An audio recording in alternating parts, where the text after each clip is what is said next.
Welcome back to the deep dive. This week, we're really throwing ourselves headfirst into the stats from B.A.L. Week 2. Yeah, forget the highlights for a second. Exactly. We're grabbing the box scores, locking them down, and, hunting for those underlying stories and the numbers. The stuff like offensive rebound rates, turnover margins. Right, and those standout performances that really tell you why some teams are sitting at 2-0 and others are 0-2 and looking for answers. That's the goal today, right? Give you that quick but deep shortcut to understanding what's happening strategically in the league early on. Okay. And when we look through the data, three pretty distinct ways to win popped out this week. Oh, yeah. One team used this sort of suffocating, efficient, balanced attack. Another just won through a brutal defensive grind, low-scoring game. Ugly win. Totally. And the third just relied on one guy having an absolute monster game, like MVP-level stuff. Interesting. So balance, grind it out, and superstar carry. Pretty much. Yeah. And we need to figure out which of those looks, most sustainable long-term. Okay, let's unpack it. Game 1 first. That sounds like the clean, clinical one. Raptors 2-0 versus Mamba. Yep. Raptors took it pretty commandingly, 91-71, puts them at 2-0. Mamba drops to 1-1. Right. And the stats here, they just scream control, discipline, physicality. It's not just that they won, it's how. Exactly. The Raptors are systematically taking teams apart using those key hustle stats. They won the rebounding overall, 42-32. That's solid. Okay. But the number that should really worry other teams, 18 offensive rebounds. 18. Wow, that's not just being physical. It's almost psychological warfare, isn't it? It really is. Imagine you're Mamba. You play good defense, force a miss. They just grab it back 18 times. Right. Every single one of those just kills morale and keeps the pressure on. And then you add their defense to that. Force 14 turnovers, got 11 steals. So easy buckets going the other way. Constantly. They shot well overall, 46.5% sure, but getting maybe 15, 20 extra possessions, that's what makes them so dangerous. What's interesting here, looking at the Raptors, it really felt like that unselfish team idea in action this week. It wasn't just one guy. No, absolutely not. There's a finely tuned machine. Sean Vestil kind of led the way statistically. Great all-around game, 17 points, 8 boards, 6 assists, 3 steals. Solid line. Very solid. But the win came from everyone chipping in effectively. The depth seems crucial. It's phenomenal depth. Makes them really hard to game plan for. Look at Bryan Gonzalez, double-double. 14 points, 10 rebounds, and he shot 6 for 8. Super efficient. Incredibly. And then Hidalgo comes in, basically puts on a shooting clinic. 15 points, 4 of 6 shooting, hit 3 out of 4 threes. And Dantrell Williams, too, right? Didn't he have a double-double? He did. 12 points, 12 rebounds. So you've got 4 guys putting up really strong, efficient numbers. Yeah, Mamba couldn't just focus on stopping one guy because someone else would just step right up. Exactly. Now, for Mamba, Joedy David definitely tried to keep him in it. He had 19, hit 4 threes.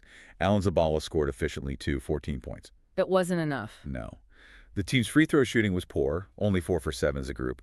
And Pong Barkar's just had a really rough night shooting, 5 for 18. Ouch. Yeah, you can't afford that level of inefficiency, especially against a team like the Raptors that gets so many second chances. Nope. So Mamba's 1-1, and they've got some things to figure out, particularly on defense and finding that consistent second option. Okay, so game 1 was clinical, almost surgical from the Raptors. Game 2 sounds like the opposite. Royale versus Jazz. Oh, absolutely the opposite. A bloody, low-scoring brawl, like you said. Uh-huh. Jazz won 52-45. Lowest score of the week. Not pretty basketball. But a win's a win. A win's a win. Jazz moves to 1-1. Royale drops to 0-2. The numbers here are weird, though. Jazz shot Well, that was it.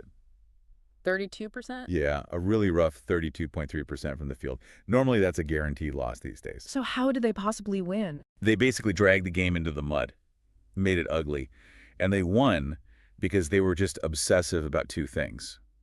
Taking care of the ball and hitting the glass. Okay. Look at the turnovers. Jazz only had 8 turnovers. The whole game. Only 8? That's incredibly disciplined. It is. Meanwhile, Royale coughed it up 17 times. 17! Wow! That's 9 extra possessions for Jazz. Just given to them. Right. In a game that finished 52-45, 9 extra possessions is everything. It completely changes the game. Yeah, losing the ball that much in a slow-paced game, Yeah. it's just crippling. You can't recover. Exactly. And this is where, pure effort kind of trumps shooting skill sometimes. Noah Hacbang is the perfect example. Okay, tell me about it. He got a double-double, 14 points, 10 rebounds. Sounds good, right? Yeah. But he shot 4 for 19 from the field. 4 for 19. Oof. Yeah. So if you only look at efficiency, you might think he hurt them. Yep. But his energy, his work on the boards, just his constant presence, that's what kept them getting those crucial extra chances. He was probably the MVP of that game, despite the shooting. That's a really interesting point. Like, how do you value that kind of inefficient volume in a win like this? Is it sustainable? Well, maybe not sustainable every week, but in this specific game, this mud wrestling match, he was the guy willing to get the dirtiest. Okay. His rebounding, his willingness to just take the shot and then fight for the rebound. That kept their offense alive when nothing else was working. And he wasn't alone in the effort. Mark Mendoza had 9 points, 9 boards. Jim Panlocki grabbed 7 rebounds, 3 offensive. It was a team grind. Totally. And Justin Juan brought the defensive pressure, 3 steals. It was a win built purely on sweat and hustle. And for Royale, what went wrong besides the turnovers? Well, the turnovers were the main thing. Evan Bolisay led them with 15 points, but he himself had 7 turnovers. 7 turnovers from one player in a 52-point game? That's a disastrous. Killer. That's almost 15% of their potential offense just gone. Joel San Diego scored 14, but he needed 14 shots to get there, including 4 for 14 from 3. Not efficient enough. Kevin Truong did have 3 blocks, so there was some rim protection, but yeah. You just can't give the ball away 17 times and expect to win a low-scoring game. So the takeaway for Jazz is possession is king, even if the shots aren't falling. For that game, yes. Limiting turnovers to just 8 in that kind of physical game is huge for them moving forward. But relying on winning while shooting 32%, probably not the long-term plan. Right. Okay, so we've had clinical balance with the Raptors, and we've had the defensive grind with Jazz. Game 3 sounds like the superstar show, College versus Grizzlies. Yeah, this one was all about individual brilliance. Like you said, College won pretty handily, 78-62. They moved to 2-0, just like the Raptors. And statistically, College just looked better across the board. Oh, yeah, big advantages. Shooting, 44% versus 35% for the Grizzlies. 3-point shooting, 38% versus 23%. Rebounding 48-34. Pretty dominant. It was. But honestly, you look at the box score, and this game really boils down to one guy, Armin Brown. Okay, let's talk about Armin Brown, jersey number 4. That stat line was insane. Walk me through it. What jumps out? I mean, where do you start? Yeah. 37 points, 12 rebounds, 7 assists, 2 steals. 37 points. How efficiently? That's the crazy part. 14 of 24 shooting, including 5 for 12 from 3. It wasn't just volume chucking. It was efficient dominance. She's scoring nearly half their points. And creating more. 12 boards, 11 defensive, so he's ending possessions, and 7 assists. He was basically responsible for, what, close to 50 of their points directly? Wow. That's a true carry job. Primary scorer, primary playmaker, primary rebounder. It's the definition of an MVP performance. Just took the game over completely. It worked brilliantly here, obviously. But doesn't relying that much on one player, giving him that massive usage rate, make the team a bit fragile? Like, what happens if he has an off night? That's the million-dollar question for College, isn't it? It's the risk you run with that kind of superstar-centric model. It's high reward, high risk. But at least in this game, it wasn't too fragile because he had really good support from key guys playing their roles perfectly. Oh, okay. The supporting cast. Exactly. You need that. Chase Carstensen, inside, was huge. Double-double, 12 points, 12 boards, 5 offensive rebounds, 2 blocks. Doing the dirty work. The anchor. The anchor, yeah. And then Jeffrey Tiki provided that efficient playmaking and shooting.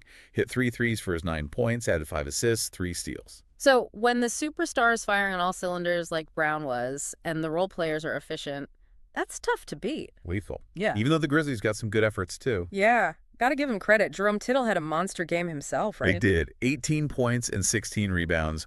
Stephon Rex added 16 points, hit 4 threes. Tittle actually had a really strong third quarter. But just not enough firepower overall. Not enough consistent firepower or efficiency to match Brown's onslaught. The shooting gap was just too big. So Grizzlies fall to 0-2.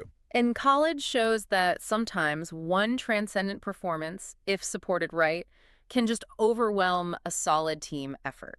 Absolutely. It's another way to win. Okay, so summing up week 2, what's the big picture look like heading into the next round? Standings first. Pretty clear split. 2 teams at 2-0. Raptors 2-0 with that deep, balanced attack. And College with the Armin Brown show. And 2 teams at 0-2. Right. Royale struggling with those turnovers. and the Grizzlies, who couldn't keep up defensively.